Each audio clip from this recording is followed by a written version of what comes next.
మాట్లాడుతున్నారు అనుకున్నాం. మిగతా కులాల గురించి కూడా పనికిమాలిన అడవులు మాట్లాడుతున్నారు. ప్రతి హిందువు కూడా కంపల్సరిగా స్పందించారు. ఎందుకంటే జరిగిన కల్తీ అనేది సామాన్యులకు కూడా తింటే జలుబు అనేది వచ్చేది.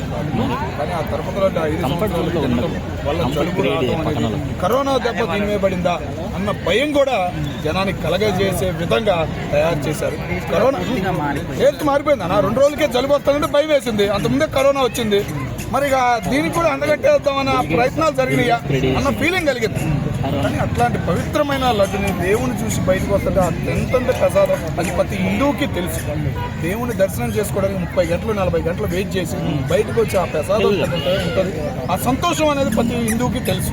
కానీ కొంతమంది పనికి మాలినోళ్ళు, సైకోలు, ఇంకా బ్రిటిష్ జాతి పానోళ్ళు చేసే పనికిమాలిన పనులకి బలవుతున్నారు. ఒక్కొక్క ఎదవ వచ్చి బయట మాట్లాడుతున్న వీడియోలు బాధేస్తుంది. అదే రోజేదేదో బయటకు కూడా వచ్చింది వీడియో. క్షమించడం మా నీలాంటి వాళ్ళని ముఖ్యంగా అసలు క్షమించడం మా దేవుడు. వెంకటేశ్వర స్వామితో పెట్టుకున్న పెద్ద వాళ్ళనే పైకి పంపించడం అనేది మేము చూసాం.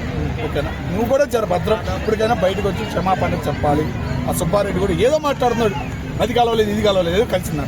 ఏం మాట్లాడుతున్నావు? ఆయన ఒక అధ్యక్షుడిగా నిన్ను నిలబెట్టినందుకు జగన్మోహన్ రెడ్డి గారు మొహం ఆడబెట్టుకోవాలో తెలియకుండా చేసినావు. నువ్వు మళ్ళీ బయటకు వచ్చి ఏందో మాట్లాడుతున్నావు. ఆయన పరువు తీసావా? జగన్మోహన్ రెడ్డి గారు పరువు నువ్వు ఈ రోజుతో తీసావనే ఫీలింగ్ మాకు కలదు అన్న. ఇప్పుడు హిందువులందరూ కూడా మీ యొక్క బాధ్యతగా మీరు స్పందించండి అని చెప్పిన దానికి కూడా మతాన్ని రెచ్చగొడుతున్నాడని చెప్పేసి అనడంలో ఏమైనా మీనింగ్ ఉందంట? దీన్ని కూడా మత రాజకీయం చేద్దామంటే దాడంత పనికి మాలిన వాళ్ళు, నికృస్తులు, ఆ బూతులు మంత్రులు తప్ప మిగతా వాళ్ళు ఎవరు మంత్రాలని కులాలకు అంటగట్టారు. ప్రతి హిందూ స్పందించాలి. ఈ జరిగిన దాని మీద 1 పేజీ కాదు 2 పేజీలు కదా, 600 పేజీలు ఇచ్చిందంటే దాన్ని ఎవరైనా రేపోయిలో కోర్టు నుంచి బయటకు వస్తుంది. వచ్చిన తర్వాత మాట్లాడతారు ప్రతి ఒక్కళ్ళు. ఈ ఎదవాళ్ళని ఏడబెట్టాలి ఏందనేది ఒక్కటే ఆసన్న. ఇట్లాంటి పనికిమాలిన నీచుల్ని, నికృస్తుల్ని మళ్ళీ ఆ పవిత్రమైన కొండకు అడుగు పెట్టకుండా చేస్తే అదే ఇచ్చే శిక్ష.